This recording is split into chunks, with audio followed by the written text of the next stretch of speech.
ក្រុមអ្នកជំនាញដំឡើងបរិខាសុវត្ថិភាពចរាចរណ៍បន្ថែមលើដងផ្លូវជាតិលេខ5 ឯកឧត្តមពេញពូនីរដ្ឋមន្ត្រីក្រសួងសាធារណការនិងដឹកជញ្ជូនក្នុងនាមក្រសួងជំនាញបានគិតគូរខ្ពស់និងតែងយកចិត្តទុកដាក់ជាប្រចាំពីសុវត្ថិភាពបងប្អូនប្រជាពលរដ្ឋតាមដងផ្លូវជាពិសេសតាមដងផ្លូវដែលមានចរាចរណ៍មមាញឹកនិងហានិភ័យខ្ពស់លើបញ្ហាគ្រោះថ្នាក់ចរាចរណ៍ជាក់ស្ដែងនៅព្រឹកថ្ងៃទី10ខែមិថុនាឆ្នាំ2026នេះលោកជំទាវមិនមាននាវីរដ្ឋលេខាធិការក្រសួងសាធារណការនិងដឹកជញ្ជូននិងជាអគ្គលេខាធិការគណៈកម្មាធិការជាតិសុវត្ថិភាពចរាចរណ៍ផ្លូវគោកកម្ពុជាតំណាងឯកឧត្តមពេញពូនីរដ្ឋមន្ត្រីក្រសួងសាធារណការនិងដឹកជញ្ជូនបានចុះពិនិត្យសកម្មភាពដំឡើងបរិខាសុវត្ថិភាពចរាចរណ៍បន្ថែម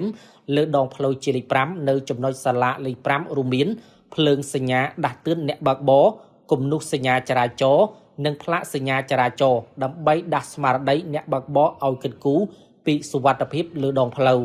ការចុះពិនិត្យនេះបានធ្វើឡើងដោយមានការចូលរួមពីក្រុមការងារគម្រោងផ្លូវជាលេខ5ក្រុមការងារចៃការស្នងការនគរបាលខេត្តកំពង់ឆ្នាំងមន្ទីរសាធារណការនិងដឹកជញ្ជូនខេត្តកំពង់ឆ្នាំងអាជ្ញាធរមូលដ្ឋាននិងភាគីពាក់ព័ន្ធដទៃទៀត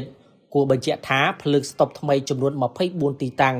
ត្រូវដាក់ពង្រាយតាមបណ្ដោយផ្លូវជាលេខ5មានកំពង់ឆ្នាំងពោធិ៍សាត់បាត់ដំបងនិងបន្ទាយមានជ័យរួមទាំងបរិខាសុវត្ថិភាពចរាចរណ៍ដទៃទៀតដើម្បីសម្រួលដល់ការធ្វើចរាចរណ៍និងបញ្ជាគ្រោះថ្នាក់ចរាចរណ៍ជាយថាហេតុសម្ភារៈទាំងនោះបានដឹកទៅកាន់ទីតាំងដំឡើងដោយបំពាក់តាមទីតាំងកំណត់ដែលមានការសិក្សាត្រឹមត្រូវច្បាស់លាស់ពីក្រុមការងារបច្ចេកទេសក្រសួងសាធារណការនិងដឹកជញ្ជូននិងភាគីមិត្តជប៉ុន